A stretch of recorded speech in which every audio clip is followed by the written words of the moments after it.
Hello. Hi, everyone. I'm Alex Ma. I'm going to be your talker for this afternoon. I think we have enough people to get started, so I'll just get kicked off because we only have a short amount of time. We have 40 minutes for this talk, and hopefully I can squeeze it in. So yeah, we'll be talking about high performance and high concurrency queries today. And just as an introduction, I'm Alex Ma. I'm a principal architect here at Couchbase. And what that really means is I'm an engineer that works in the field. I work with a lot of our larger deployments within the US, both before they go into production as well as after they go into production. And the end result is I get to see a lot of really, really interesting things, and I get to see a lot of people's different challenges. And so the way this presentation came about, it actually came about probably a year and a half ago. Someone asked me a question that I didn't have an answer to. And that question was, how many queries will this new query service do? You know, I know what your KV stuff will do, but you know, what will this do in terms of throughput for nickel queries? And I didn't have an answer.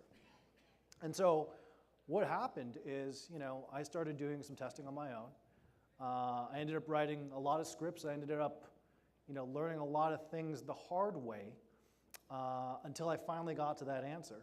And I've kind of been going around the US, either showing customers this you know, rough presentation as well as our own internal teams to get them up to speed in terms of what nickel can do, as well as how they can go about testing it. And so you'll see a couple different things in today's presentation, but just to set the expectation, you know, we'll look at some really, really good numbers for nickel and for query and what it can do. But my goal is that you guys maybe can walk away from this talk with, you know, a couple extra things in your tool belt for the next time you have one of these challenges and you have to go and figure out what a given thing can do. Because I'm not going to have every single answer for every single question that you guys have today, but hopefully from the tools that you'll see here, you'll get a sense for how you might solve that yourself or what you might be able to add into your own testing, okay? So this is kind of our plan. I'm going to walk you through kind of the test environment and the tools that I typically use. Query pathing. I couldn't think of a better way to describe it, so I'll just call it query pathing for now, and it'll make more sense when we get there. We're going to take a look at the test results, and then we'll go to a live demo. That's in question marks because I wasn't sure if my environment was going to start up in right scale. But it did start up, so we're going to have a demo today to look at. And the last thing is I actually got the answer to that question, that first question, how many queries will nickel do? And I'm kind of curious, how many of you guys are using nickel today, either in a production environment or you've tested it before and you've tried to answer that same question on your own? Just raise your hands. Okay? How many of you got to 1,000 queries a second? Just keep your hand raised. 2,000? 5,000? Okay. The best I did a year and a half ago was 7,000 queries a second. And this was the 4.0 GA version of the product on good hardware. So just keep that number in mind. It'll make a little bit more sense as we go through, you know, the presentation today. Okay? So testing environment and tools. I built this out in Amazon EC2. We use EC2 instead of direct hardware just because for us as field engineers, it's a lot more accessible.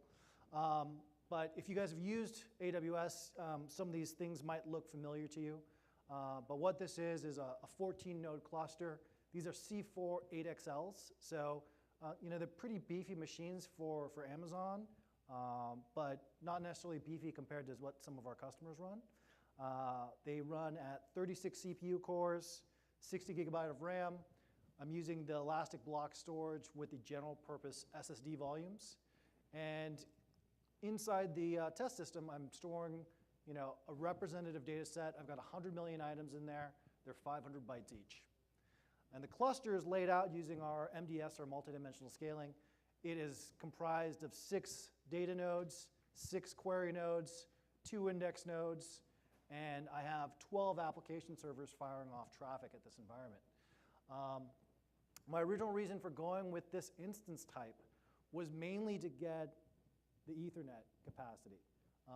The 8XL instance types in Amazon EC2 come with 10 gigabit Ethernet, and as we'll see during testing, that can be extremely useful. What you're also looking at from a screenshot perspective, let's see if I get this right, is also a screenshot of HTOP, right? And what we're looking at is core utilization on one of the query nodes, and as you can see, having more CPU is also better as well. So we'll dig into that a bit, okay? So from a tooling perspective, it's really hard to test unless you have instrumentation coming out of that test, because otherwise you're kind of flying blind, right? You don't really know if you apply this parameter or if you change this setting, what impact that had, unless you have some piece of data that'll tell you, hey, this was a good change or this was a bad change. And working with a lot of customers, they're usually limited in terms of what they can install, and so I went with something that's a bit unusual for getting data out of the environment compared to just doing the easy thing and hooking graphite up to these machines. I use something called ATOP. And ATOP is a really interesting tool. If you've used TOP before, think of ATOP as just like that, only you have the ability to redirect all the output to a file of your choosing, right? And after you're done collecting the data, you can parse through it and introspect it, and there's so much information in here. Right? There's information about each CPU core. There's information about memory swap and disk, the network interfaces, what they're doing. And every single process, information's laid out. So there's a wealth of information in here that you can scrape out to tell you exactly how the test is going. It's not necessarily the easiest thing, but it also allows me to go to a customer site and have them just run ATOP for 5 minutes or 6 minutes, and I can get a profile of their system, what it's doing from a process level in that standpoint. Now, all the graphs in this presentation are actually generated from ATOP or simple shell scripts that I'm running on the command line.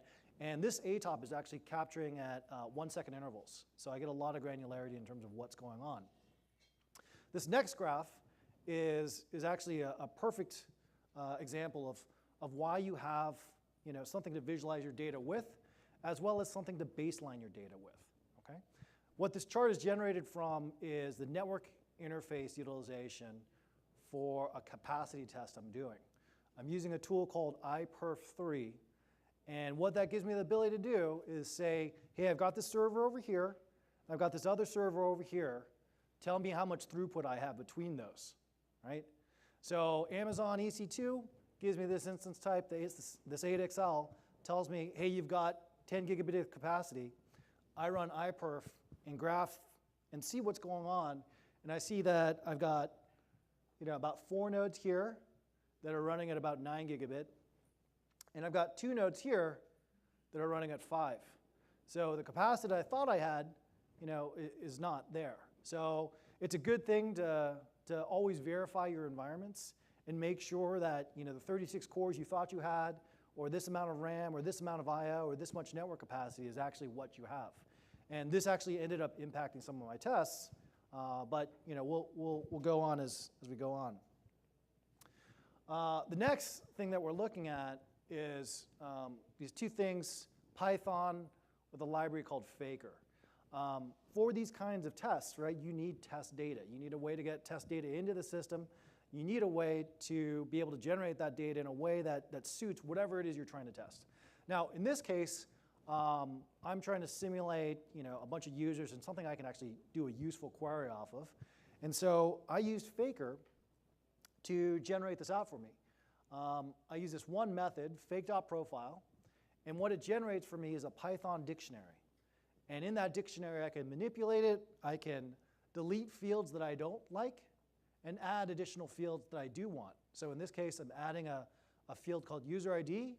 It's based on my iterator, a field called type, and it's a value profile.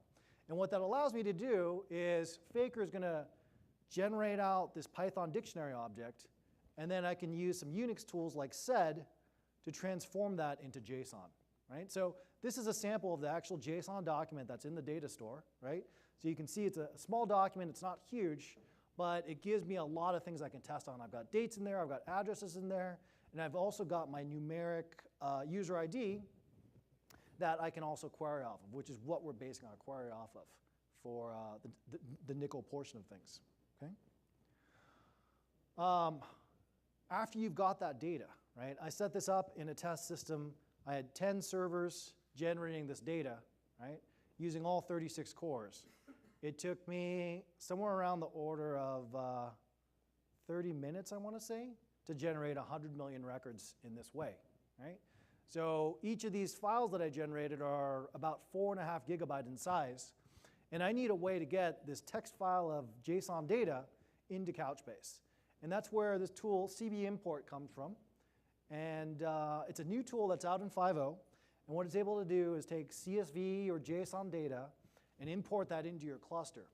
And I don't know if you can see in the back row what some of these stats are saying, but pretty much what we're seeing is CBImport running on 10 machines is inserting records at a rate of 1.1 million records every single second.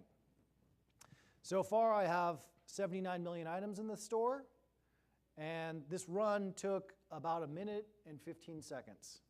Okay? So it took me 30 minutes to generate my data. It took me another 1.5 minutes to import this into Couchbase using this utility. So it's good because you can take, census data, you can take any of the big data sets off of Amazon or the IRS or the New York Taxi and import that in as a way to work with data in Couchbase if you need something to work off of, or if you haven't generated your own, right, or you don't want to. Okay. CBCNickelback. I think this is the last tool, right? But Nickelback is something that we use to generate load against the server. Raise your hands if you're familiar with Pillow Fight. Anyone? Okay, a couple of you guys. So CBC Pillow Fight is, our developers have funky names for things. Pillow Fight is a load generation tool that we have for key value operations. And it's been great in the past because it's allowed us to really stress Couchbase, benchmark it, see what it's capable of doing.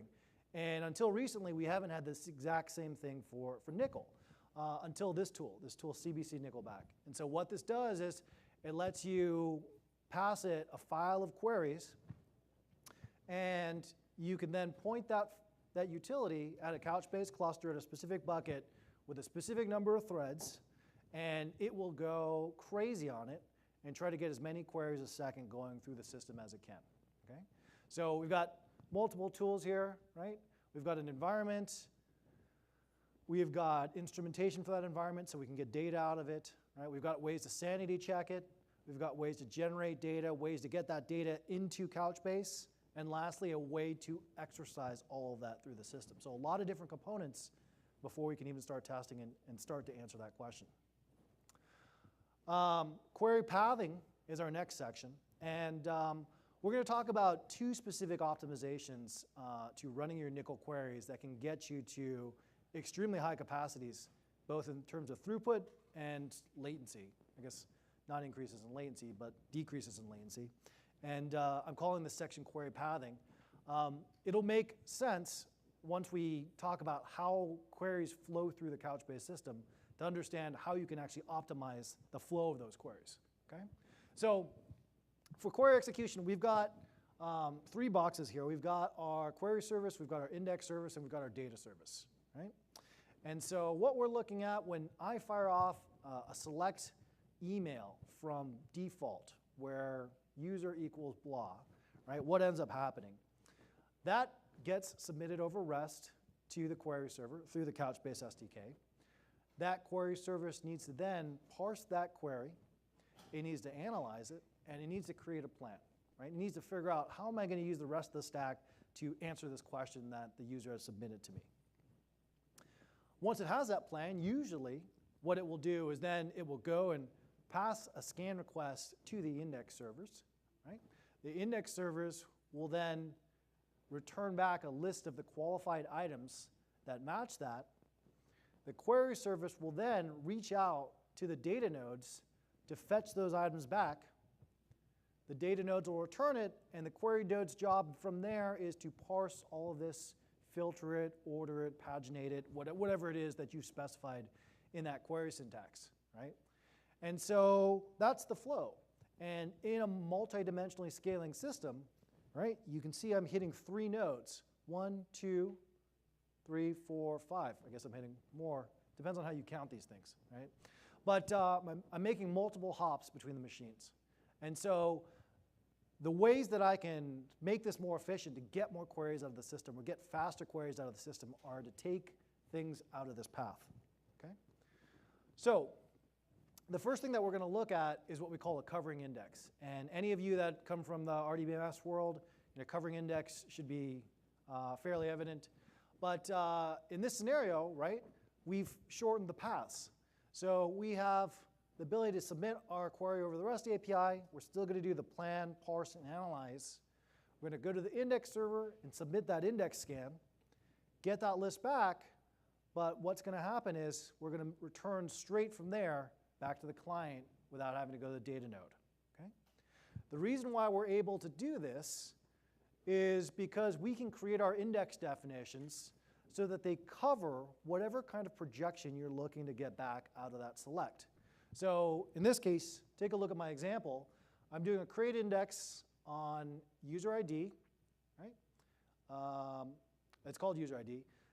It's on the default bucket on the attributes user ID, name, and mail. I'm going to put a couple predicates in there where the type is equal to profile. I'm also going to use this extra option with num replica equal to 2. We'll look at that a little bit later, that second option. The query I'm going to pass in is going to be a select name and mail from default where user ID equals this and type equals this. So 2 predicates, right, and 2 projections. And so what we're able to do is essentially bypass having to go to the data node completely because we have covered that selection in the index definition itself. Okay? So that's the first option. And what this really gets you is a saving in latency. Right? It avoids having to go to the data node to satisfy the projection for a given query. And from what I have seen, it typically cuts about a millisecond off the query response time. Okay? The next thing that we're going to look at is something called prepared statements. Now, we're throwing a lot of queries at our query server, right?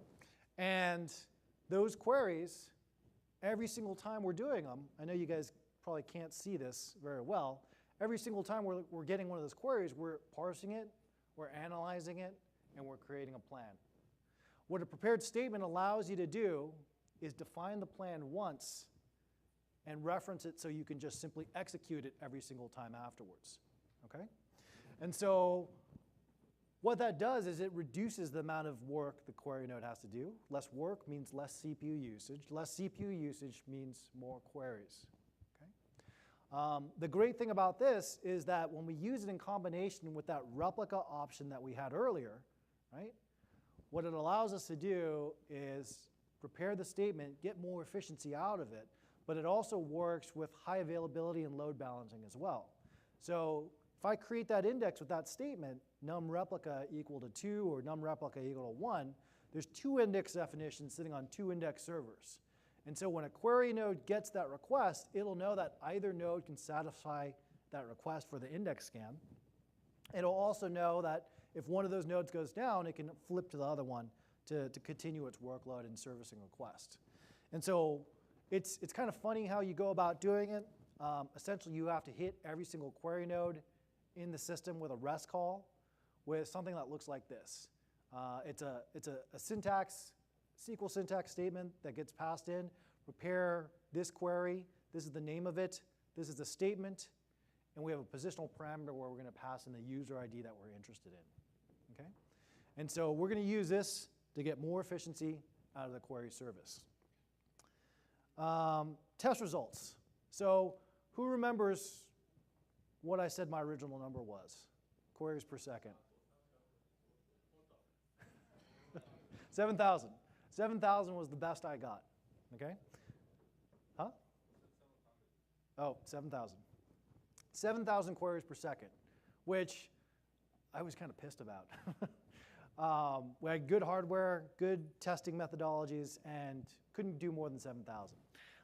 And it's been interesting to set up this framework so that I can not only test this stuff, but see how the newer versions of the product improve, right? And see what happens. So let's take a look at this. The first thing that we're going to look at is index building. Okay. I've got four different things here, and to be honest, I should have done this a little bit different because it looks kind of funny. But essentially what we're looking at is two types of index builds. One is that one that we've been talking about where replica equals 1. I've got 2 copies of my index, right, that are placed on separate servers. The other is what we call the deferred index build, right? And that's actually a really useful thing to know, especially if you're doing QA or any kind of testing and you've got multiple indexes going on. Because the way the index builds work is you have your index server, let's say you have 1, right? And you have your data nodes. And when you do a create index, essentially what happens is the data nodes have to send all their information over to that index node. Now, if you create 3 indexes, what it's going to do is send all that data in your cluster over to the index node 3 times. And defer build is something that lets you hijack 1 DCP replication stream for 3 index builds. Okay? So it saves a ton of network transport, increases the CPU overhead on the index nodes a little bit, but allows you to be more efficient if you're building lots of indexes on large data sets, in which case I am in this case, right? I've got 100 million items at 500 bytes each, so it's a lot to transfer over the network. I think it's around 60 gigabytes. So if I did it the conventional way, I'm sending 180 gigabyte of data over the network to that index node. If I do it with deferred build, I'm sending over 60 gig. But these are the index build times, right? These are in seconds. So 160 seconds for the 4.6 version of Couchbase with the memorized optimized index. Plasma is our new index type. It's a disk-based index meant to give you performance benefits on the query retrieval on the read side, as well as give you more flexibility than the memory optimized indexes in case you have more data index than you have RAM available, but you pay for it a little bit in terms of the write speed. And so for that, you see that at 450 seconds. You see another memory optimized index also at the same time. The 2 memory optimized indexes will be the same. It's doing 3 index builds on 1 machine in 160 seconds. And the last one you see here is a replica index, right? 2 index nodes building 2 indexes, doing that in 120 seconds. So just slightly over 2 minutes for building 2 indexes on 100 million items. In terms of the index build, the interesting thing is what we're looking at here is a metric called DCP. DCP is our data change protocol and how we go about replicating data in the cluster. And the interesting thing is that the index build times correlate to the DCP drain rate. And what this number is telling us is the rate of items at which the data nodes are replicating over the index nodes. And this is across the cluster, right? So we've got 6 data nodes replicating over to 1 index node. And this should give you a sense for what kind of write capability the indexers can keep up with, right? In this case, the 5.0 Plasma, which is the slowest, is able to keep up with around 300,000 replications per second. So 300,000 documents per second are being sent over that indexer, and it is processing those on a second-by-second basis. On the MOI indexes, they're able to deal with this a little bit better, and they're handling things at around 650,000 replications per second, okay? When the network is playing nice, I have seen this go as high as 1 million items per second, which gives you some idea of what kind of throughput the memory-optimized indexers can keep up with on a high write workload, okay? I'm doing this mainly to show kind of what the capability is, okay? So got 2 kinds of queries that we're going to show next, right? What we call the normal query, your normal query that you guys are typically used to doing. And the next one is the prepared statements, right? And the prepared statements are the ones we talked about where we are doing the plan once and then executing it multiple times. And so between the 2, you can see things have changed just a little bit, right? So memory optimized indexes on 4.6.3, we're at around, I think, 8,000, 9,000 queries per second. So 1,000 higher than what I got originally, right? But in the 5.0 versions, we're actually doing much better, right? we're at 60 and 70,000 nickel queries per second. Right? This big dip that you see here, I'm pretty sure this is environmental. When I went and checked everything in the environment, I checked the ATOP stats, everything in the environment kind of paused at that time. And you can actually see it reflected in the CPU utilization. This is a 36-core machine, so these percentages you're looking at effectively represent the number of cores that are in use to service that kind of query workload. And I know it looks like a lot, but I wanted to be honest with you guys to show you, if we're saying we're capable of doing 60,000 queries a second, what kind of hardware does it actually take to back that up, right? And so you can actually see here, here we've got a pretty steady stream around 27 to 29 cores being used up to service these query requests coming in, okay? So the prepared statements, how big a difference do you think planning once makes? Anyone want to make a guess? Huh? I wish. He said 10 times better. Anyone else? Twice as better. So this is with prepared statements. Okay? So what we're looking at is 4.6, probably doing 70,000. So yeah, almost 10x, right? But the biggest jumps are obviously for the 5.0 plasma and memory optimized indexes, right?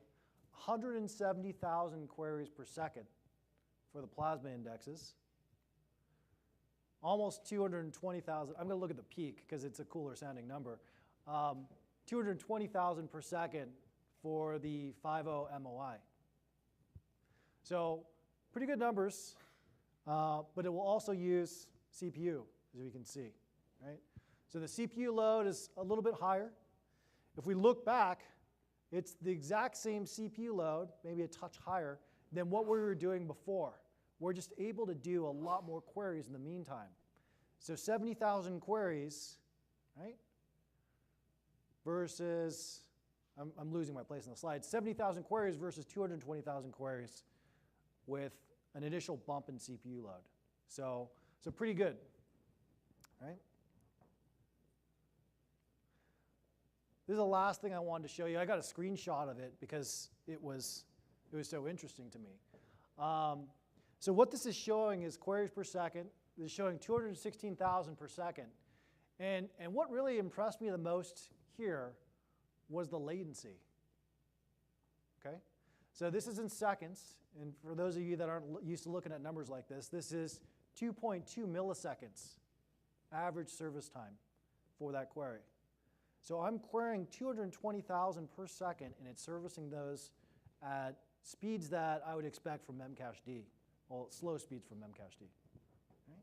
But it's a fantastic improvement, much better than what I saw in the initial product when I first tested it at 7,000 per second. Better in latency, better in throughput, better in any number of different ways, right? So now what we're going to do is we're going to take a look at what this looks like on a live system. And if you guys are curious about something, we can take a look at it. So I forgot to check if I was online or not.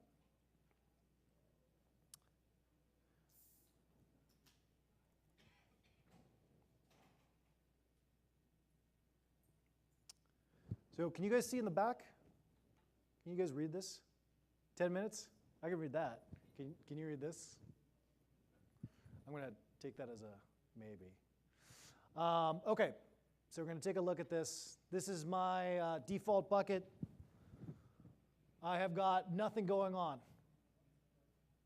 I've got nothing going on because I'm not hitting the data nodes for anything.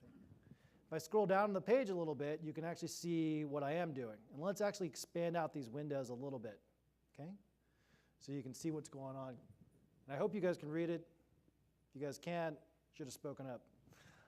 So here we're looking at the two indexer stats, right? So I'm doing an index with a replica 1, right? That means 1 plus 1, 2 indexes. They're located on 2 different index nodes.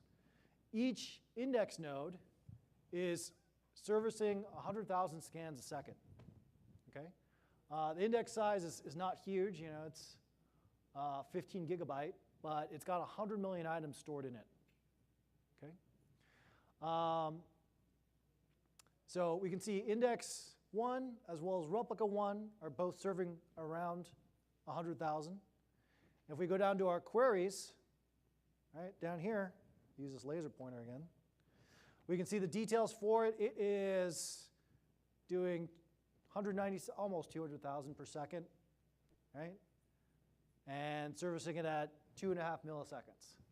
And I took the screenshot just because I didn't know if the environment would cooperate, so I'm glad it did cooperate so I can actually show you this live. But this cluster isn't just doing nickel queries. I also have it doing some other stuff.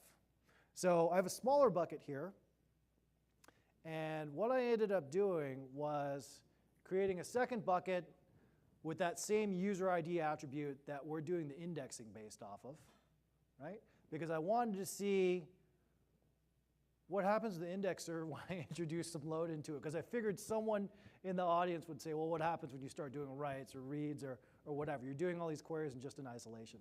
And so I set it up this morning, my fingers crossed, and it ended up working better than I expected. Here we're doing about 500,000 requests per second, 500,000 or so. The bulk of those are read operations, 350,000 reads per second, 170,000 inserts per second, okay? Of those, let's see here. This is really confusing. I have the same index defined, and what you can actually see here, this index drain rate, is the number of index requests that are being processed, update requests that are being processed by the indexer every single second. So what this is saying is that each indexer is processing 150,000 inserts per second while it's servicing this traffic, while it's also servicing the nickel requests and all the other stuff, right? So we got a lot of stuff going on in this cluster. We got 500,000 operations per second, 200,000 nickel selects per second. Good stuff. So I'm kind of shocked that I'm actually right on time. They wanted me to finish about 5 minutes early so I could leave some room for questions. If you guys have any questions, or if you want to see something specific in here, or if you want to see something on the system, we can dig into it. Feel free. Otherwise, you know, I hope it was a useful talk, and hope it was you know, something that you can get something out of. Ben?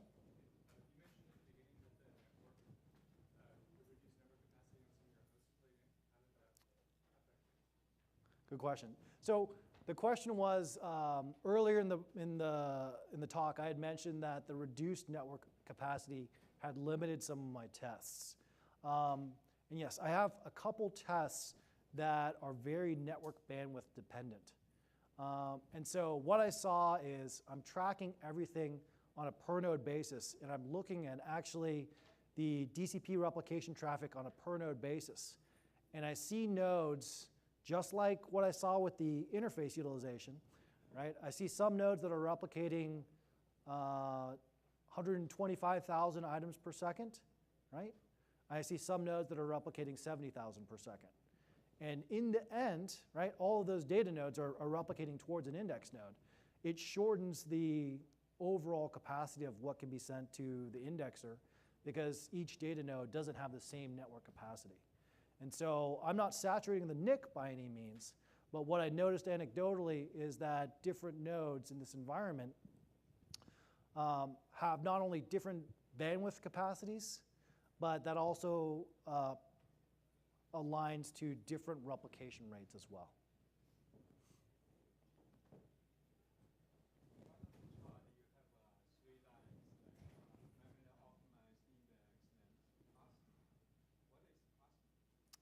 Okay, that's a good question. So the question was, I had 3 lines in the chart, memory optimized indexes and plasma indexes, right? And I forget, I think it's one of these charts. Okay, so what are plasma indexes?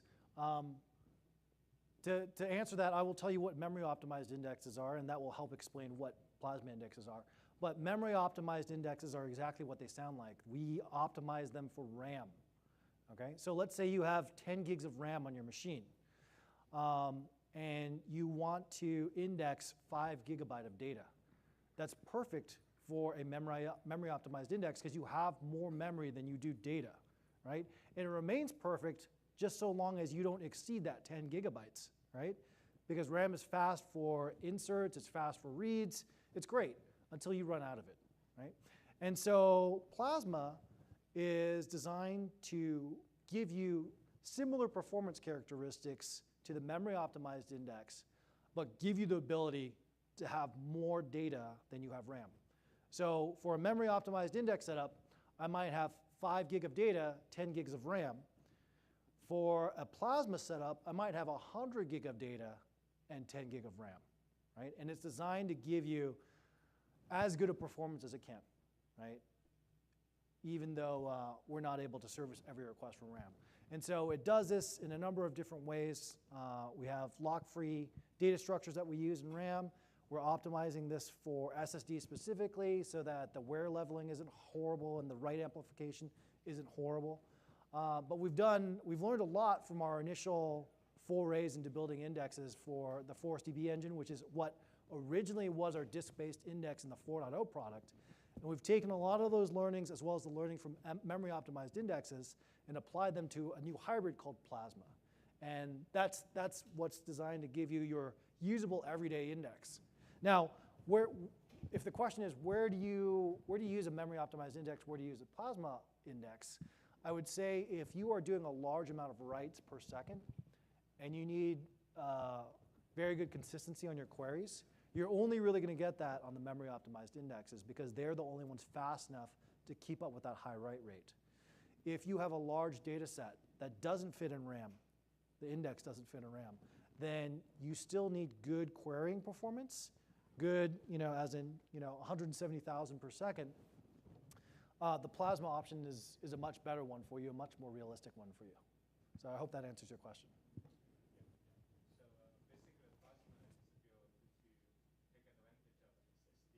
Correct. Correct. Anyone else?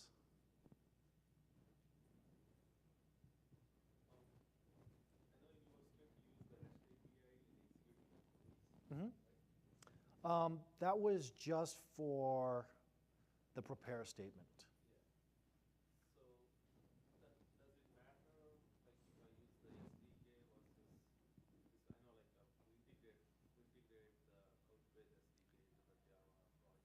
Okay.